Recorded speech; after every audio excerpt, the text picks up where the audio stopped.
ঈদের নামাজ ছাড়া, ঈদের সালাত ছাড়া কোনো ঈদই হতে পারে না। বেশি বেশি করে পাঠ করা, আল্লাহু আকবার, আল্লাহু আকবার, আল্লাহু আকবার, লা ইলাহা ইল্লাল্লাহ, আল্লাহু আকবার, আল্লাহু আকবার, ওয়ালিল্লাহিল হামদ। ইবাদতের মধ্যে, তাসবিহের মধ্যে, তাকবীরের মধ্যে। আল্লাহর কাছে পশুর রক্ত বা গোশত কিছুই পৌঁছায় না, পৌঁছায় কেবল তাকওয়া বা মনের নিয়ত। প্রসিদ্ধ একটি আয়াত আছে সূরাতুল আনআম, ইন্না সলাতি ওয়া নুসুকি ওয়া মাহইয়ায়া ওয়া মামাতি লিল্লাহি রাব্বিল আলামিন লা শারীকা লাহু। আমার জীবন, মরণ, আমার কুরবানি, আমার সালাত সবই আল্লাহর জন্য। এটি আমার জন্য নয় বা আমার সুনাম সুখ্যাতি অর্জন করার জন্য নয়। আমরা যদি এটা কোনো দুনিয়া পাওয়ার জন্য করি, তাহলে এটা আল্লাহর নিকট এর কোনো পুরস্কার নেই। এটা আমাদের করতে হবে আল্লাহর জন্য, আল্লাহকে খুশি করার জন্য। মানুষ কি বললো এটা আমার মানে দেখার বিষয় না। আমাকে দেখতে হবে যে আমার রব এই কাজের মাধ্যমে, এই ইবাদতের মাধ্যমে তিনি আমার উপর সন্তুষ্ট হচ্ছেন কিনা, রাজি হচ্ছেন কিনা। আসসালামু আলাইকুম প্রিয় দর্শক, আপনাদের সবাইকে পবিত্র ঈদুল আজহার শুভেচ্ছা। ঈদ মোবারক। আলোকিত ইসলাম অনুষ্ঠানের তৃতীয় পর্বে আপনাদের সবাইকে স্বাগত জানাচ্ছি। আপনাদের সঙ্গে আছি আমি আর্য অভ্র। আশা করছি আপনারা সকলে ভালো আছেন এবং সুস্থ আছেন। আজকে আমাদের আলোচনার বিষয় হচ্ছে যে ইসলামের আলোকে কোরবানি। আর এই গুরুত্বপূর্ণ বিষয় নিয়ে আজকে কথা বলার জন্য আমাদের স্টুডিওতে যুক্ত হয়েছেন হাফেজ মোহাম্মদ ইউসুফ চৌধুরী। আপনাকে ওয়েলকাম করছি QFM বাংলা রেডিওর স্টুডিওতে। আসসালামু আলাইকুম। আপনাকে পবিত্র ঈদুল আজহার শুভেচ্ছা। ঈদ মোবারক। কেমন আছেন আপনি? ওয়ালাইকুম আসসালাম ওয়া রাহমাতুল্লাহি ওয়া বারাকাতুহু। আলহামদুলিল্লাহ, ভালো আছি।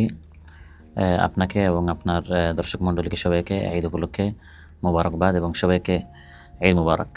প্রবাসীরা দেশের বাইরে থেকে হাড় ভাঙা পরিশ্রম করেন এবং দেখেন যে একটা সময় দেশে টাকা পাঠানোর পর দেশের মানুষ কুরবানি দিচ্ছেন, কিন্তু তারা তো আসলে সেখানে সেভাবে শরীক হতে পারছে না। যারা এই কাতারে আছেন বা দেশের বাইরে আছেন, তারা কি এখানে বসে কুরবানি দিতে পারবে? আলহামদুলিল্লাহ, সালাতু ওয়াসসালামু আলা রাসূলিল্লাহ নবিয়িনা মুহাম্মদ ওয়া আলা আলিহি ওয়া সাহবিহি ওয়া মান ওয়ালাহ, আম্মা বা'দ।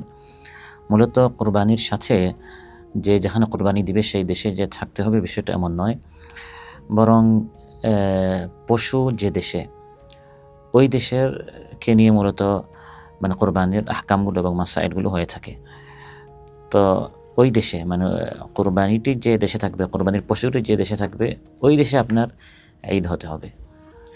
তো আমি যখন কোরবানি দিব, আমি যদি মানে প্রবাসে থাকি, এখান থেকে আমি আমার দেশে অবশ্যই কোরবানি দিতে পারবো, তাতে কোনো সমস্যা নেই। সেখানে আমরা আমার পক্ষ থেকে একজন প্রতিনিধি যদি আমি নিযুক্ত করি, তিনি আমার পক্ষ থেকে কোরবানি দিবেন। প্রবাসে আছি বলে আমরা কোরবানি থেকে বঞ্চিত হব, মাহরুম হব, এটা উচিত নয়। কারণ কোরবানির তো অনেক ফজিলত, এটি যুগ যুগ ধরে চলে আসছে। ইব্রাহিম আলাইহিস সালাম তিনি প্রথম যে পদ্ধতিতে আমরা কোরবানি করেছি তিনি করেছেন। এর আগে হযরত আদম আলাইহিস সালামের দুই সন্তান সম্পর্কে আল্লাহ তাআলা কোরআনের মধ্যে বলেছেন যে তারা কোরবানি করেছিলেন, ইয কাররাবা কুরবানান ফাতাকাব্বালা মিন আহাদিহিমা ওয়া লাম ইয়াতাকাব্বাল মিনাল আখার। সর্বোপরি দেশে আমাদের যারা আছেন তারা তো অবশ্যই কোরবানি করছেন। আমরা যারা প্রবাসে আছি, আমরাও এই আনন্দের মধ্যে, ঈদের দিনের প্রধান একটি আনন্দ হচ্ছে কোরবানির মাধ্যমে ঈদ উদযাপন করা, এই আনন্দ খুশির উদযাপন করা। তো অবশ্যই আমরা এই প্রবাস থেকে দেশে আমরা মানে কোরবানি দিতে পারি। আর যাদের সামর্থ্য আছে তারা এখানেও, যে দেশে আমরা আছি এই প্রবাসেও আমরা কোরবানি দিতে পারি। পবিত্র কুরআনুল কারিমে আল্লাহ তাআলা বলেছেন যে আল্লাহর কাছে পশুর রক্ত বা গোশত কিছুই পৌঁছায় না, পৌঁছায় কেবল তাকওয়া বা মনের নিয়ত।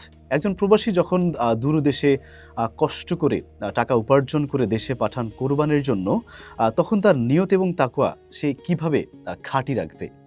যেটি অত্যন্ত গুরুত্বপূর্ণ একটি প্রশ্ন, যে এই কাজটার নামই হচ্ছে মূলত কোরবানি। কোরবানি মানে ত্যাগ করা, স্যাক্রিফাইস করা, এবং বড় একটি স্যাক্রিফাইস হচ্ছে নিজের মনের সাথে।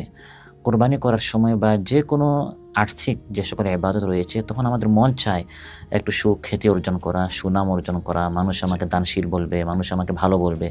তো এই জিনিসটাকে আসলে কোরবানি করা মানে নিজের মনের সাথে কোরবানি করা, যে না আমি এই কোরবানি করেছি আমার রবকে খুশি করার জন্য। আর যিনি এই পশু সৃষ্টি করেছেন, আমাকে সৃষ্টি করেছেন, সে রবকে খুশি করার জন্য। এই জন্য তো আমাদের প্রসিদ্ধ একটি আয়াত আছে সূরাতুল আনআম, ইন্না সলাতি ওয়া নুসুকি ওয়া মাহইয়ায়া ওয়া মামাতি লিল্লাহি রাব্বিল আলামিন লা শারীকা লাহু। আমার জীবন, মরণ, আমার কুরবানি, আমার সালাত সবই আল্লাহর জন্য। এটি আমার জন্য নয় বা আমার সুনাম সুখ্যাতি অর্জন করার জন্য নয়। আর আপনি যে আয়াত তিলাওয়াত করেছেন এটা অত্যন্ত গুরুত্বপূর্ণ, লা ইয়ানালুল্লাহু লুহুমুহা ওয়ালা দিমাউহা ওয়ালাকিন ইয়ানালুহু তাকওয়া মিনকুম। এই কুরবানিটা আল্লাহ তাআলা আমাদের উপর এই জন্য ফরজ করে দেননি বা ওয়াজিব করে দেননি যাতে করে আমরা আল্লাহ পর্যন্ত এর গোশত বা রক্ত পৌঁছবে, বরং এর উদ্দেশ্য ছিল আল্লাহ তাআলা দেখতে চান যে কার মন কত ফ্রেশ, কার ভিতরে কত তাকওয়া আছে, আল্লাহর ভয়, আল্লাহর তাকওয়া কতটুকু আমাদের অন্তরে আছে। তো এই কোরবানিটা আমাদের করতে হবে আল্লাহকে খুশি করার জন্য। এখন আমি এখানে প্রবাসে আছি, আমি টাকা ইনকাম করলাম এবং দেশে আমি মানে কোরবানি দিলাম 4, 5, 10 লক্ষ টাকা দিয়ে পুরা দেশের মধ্যে বা এলাকার মধ্যে সবচেয়ে বড় গরু।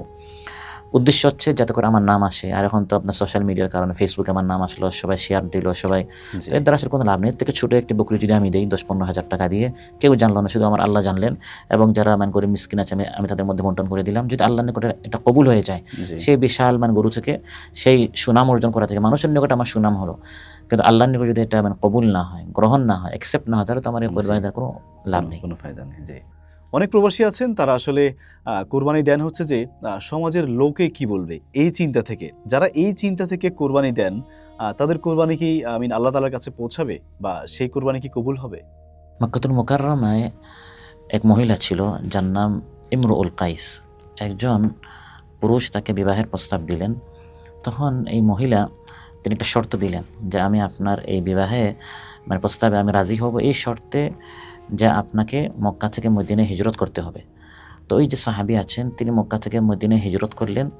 তার উদ্দেশ্য ছিল যাতে করে এই ইমরুল কাইসের সাথে তিনি বিবাহে আবদ্ধ হন। তার সবাই হিজরত করেছেন আল্লাহর জন্য, কিন্তু তিনি হিজরত করেছেন এই মহিলাকে পাওয়ার জন্য। এই বিষয়ে মহানবী সাল্লাল্লাহু আলাইহি ওয়াসাল্লাম তখন এই হাদিসটি বলেছেন, যেটা আমরা অনেকেই জানি, ইন্নামাল আমালু বিন্নিয়াত, সব আমলের দারোমাদার হচ্ছে, পুরস্কার বা শাস্তি হচ্ছে নিয়তের উপর। ওয়া ইন্নামা লিকুল্লি ইমরিইম মা নাওয়া, যে যা নিয়ত করবে সে এর পুরস্কার পাবে। ফামান কানাত হিজরাতুহু ইলাল্লাহি ওয়া রাসূলি, যে ব্যক্তি হিজরত করবে আল্লাহ এবং তার রাসূলের দিকে, সে তার পুরস্কার আল্লাহ এবং তার রাসূল থেকে পাবে।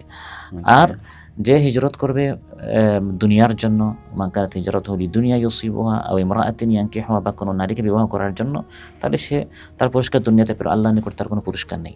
তো এটা মূলত শুধু হিজরতের সাথে নয়, হিজরত হোক, সালাত হোক, কুরবানি হোক, যে কোনো আমল আমরা যদি এটা কোনো দুনিয়া পাওয়ার জন্য করি, তাহলে এটা আল্লাহর নিকট এর কোনো পুরস্কার নেই। এটা আমাদের করতে হবে আল্লাহর জন্য, আল্লাহকে খুশি করার জন্য। মানুষ কি বললো এটা আমার দেখার বিষয় না। আমাকে দেখতে হবে যে আমার রব এই কাজের মাধ্যমে, এই ইবাদতের মাধ্যমে তিনি আমার উপর সন্তুষ্ট হচ্ছেন কিনা, রাজি হচ্ছেন কিনা। আচ্ছা, শেষ প্রশ্ন, প্রবাসী থেকে যারা আসলে কোরবানি দিতে পারবেন না, তারা তাদের ঈদের যে দিনটা, এই দিনটা কাটাবেন কিভাবে? আসলে ঈদ তো হচ্ছে আনন্দ খুশি। জি, ঈদের অর্থই হচ্ছে আনন্দ খুশি, এবং যদি আনন্দ খুশি না থাকে আসলে তেমন একটা ঈদ উদযাপন হয় না। তবে একটা আমাদের অপ্রিয় বাস্তব হচ্ছে বাস্তবতা হচ্ছে যে আমরা যারা প্রবাসী আছি, অধিকাংশরা ফ্যামিলি থেকে, পরিবার থেকে, বাবা মা থেকে, স্ত্রী সন্তান থেকে অনেক দূরে। আর এটা হচ্ছে আমাদের আনন্দের একটা গুরুত্বপূর্ণ অংশ। যদি আত্মীয়স্বজন, প্রিয়জনরা যদি সাথে না থাকে, আসলে আনন্দটা পরিপূর্ণ হয় না। তারপরেও এই বাস্তবতা আমাদের মেনে নিতে হবে, যেহেতু আমরা আমাদের অভাব অনটনের কারণে আমাদের বাংলাদেশিরা গোটা বিশ্বে প্রবাস জীবনযাপন করছেন। তো এটাকে মেনে নিয়ে এখন আমাদেরকে এই পরিবেশে ঈদ উদযাপন করতে হবে। সবচেয়ে বড় ঈদের আনন্দ যেটা আমরা করবো সেটি হচ্ছে সকালে ঈদের সালাতের মাধ্যমে। ঈদের নামাজ ছাড়া, ঈদের সালাত ছাড়া কোনো ঈদই হতে পারে না। কোরআনের মধ্যে আল্লাহ তাআলা ইরশাদ করেন, ক্বাদ আফলাহা মান তাযাক্কা ওয়া যাকারা ইসমা রাব্বিহি ফাসাল্লা, অর্থাৎ ঈদের সালাত আদায় করতে হবে। ফাসাল্লি লিরাব্বিকা ওয়ানহার, তোমার রবের জন্য সালাত অর্থাৎ ঈদের সালাত আদায় করো এবং কুরবানি করো। তো ফজরের সালাতের পর আমরা একসাথে যখন ঈদের সময় হবে তখন আমরা ঈদের নামাজ আদায় করব। তারপর আমরা পরস্পর মুআনাকা করব, মুসাফাহা করব, ঈদ এর আনন্দ আমরা পরস্পর আদান প্রদান করব, উদযাপন করব। অনুরূপভাবে দেশে আমাদের যে সকল আত্মীয়স্বজন আছে তাদের সাথে আমরা যোগাযোগ করব। বর্তমান এই আধুনিক যুগে আমরা জুমের মাধ্যমে, ইমোর মাধ্যমে, হোয়াটসঅ্যাপের মাধ্যমে ভিডিও কল দিয়ে আমরা আনন্দ খুশি আমরা উদযাপন করতে পারি। পাশাপাশি খাবারের আয়োজন আমরা করতে পারি যার যতটুকু সামর্থ্য আছে। এমন হতে পারে যে আমি একা একটা আয়োজন করে 3-4 জনকে আমি দাওয়াত দিলাম, 10-15 জনকে দাওয়াত দিলাম, যার যতটুকু সামর্থ্য আছে। যদি সম্ভব হয় এখানে আমি একটা কোরবানি দিতে পারি। আর যদি কোরবানি দেওয়ার আমার সামর্থ্য না থাকে তাহলে আমি একটা আয়োজন করলাম। আর যদি বেশি আমার অভাব অনটন থাকে, একটা পরামর্শ আমার সেটা হচ্ছে আমাকে তো এমনি খেতেই হবে।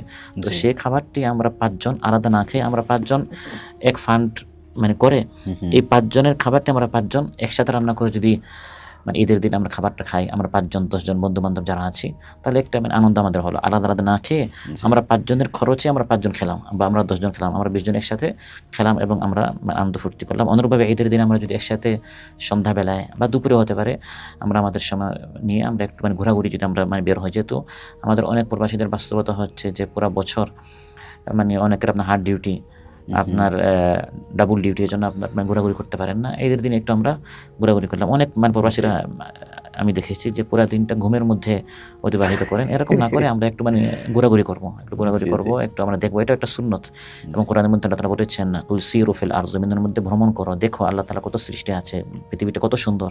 আমরা একটু বিচরণ করবো, দেখবো। আর মানে আনন্দের মধ্যে, খুশির মধ্যে এই দিনটা আমরা অতিবাহিত করার চেষ্টা করব। মানে পাশাপাশি বেশি করে আল্লাহর তাকবীর, আল্লাহর বড়ত্ব বেশি বেশি করে পাঠ করা। আল্লাহু আকবার, আল্লাহু আকবার, আল্লাহু আকবার, লা ইলাহা ইল্লাল্লাহ, আল্লাহু আকবার, আল্লাহু আকবার, ওয়ালিল্লাহিল হামদ। ইবাদতের মধ্যে, তাসবিহের মধ্যে, তাকবীরের মধ্যে, সালাত, আত্মীয়স্বজনের সাথে সম্পর্ক রাখা ইত্যাদি সকল বিষয়ের মাধ্যমে আমরা আমাদের এইটা উদযাপন করব। কিন্তু সব ধরনের গুনাহ থেকে আমরা দূরে থাকবো। কোনো ধরনের যেন নির্লজ্জতা না হয়, বেহায়াপনার সাথে, অশ্লীলতার সাথে যেন আমরা মানে জড়িয়ে না যাই। পাশাপাশি গান বাজনা, অনুরূপভাবে আপনার মানে বেপরদায় যেন না হয়, এই বিষয়গুলো আমরা খেয়াল করবো। ঈদ ঠিক আছে, কিন্তু এর মাধ্যমে যেন আমাদের কোনো গুনাহ না হয়। আল্লাহ তার পক্ষ থেকে একটি ছাড় এসেছে, একটি সুযোগ এসেছে, কিন্তু সেই সুযোগের জন্য আমরা কোনো গুনাহে জড়িত না হই, সে বিষয়টা আমরা খেয়াল রাখবো। প্রিয় দর্শক, আলোকিত ইসলাম অনুষ্ঠানের তৃতীয় পর্বের আলোচনা আজকের মতো এখানে শেষ করছি। আশা করছি আপনারা উপকৃত হয়েছেন। আমি আর্য অভ্র আজকের মতো এখানে বিদায় নিচ্ছি। দেখা হচ্ছে আগামী পর্বে নতুন কোনো টপিক নিয়ে। সে পর্যন্ত সবাই ভালো থাকুন, সুস্থ থাকুন, সে প্রত্যাশা করছি। QFM বাংলা 95.3 এর সঙ্গে থাকার জন্য আপনাদের সবাইকে অসংখ্য ধন্যবাদ। সবাইকে আবারও পবিত্র ঈদুল আজহার শুভেচ্ছা। ঈদ মোবারক। আসসালামু আলাইকুম।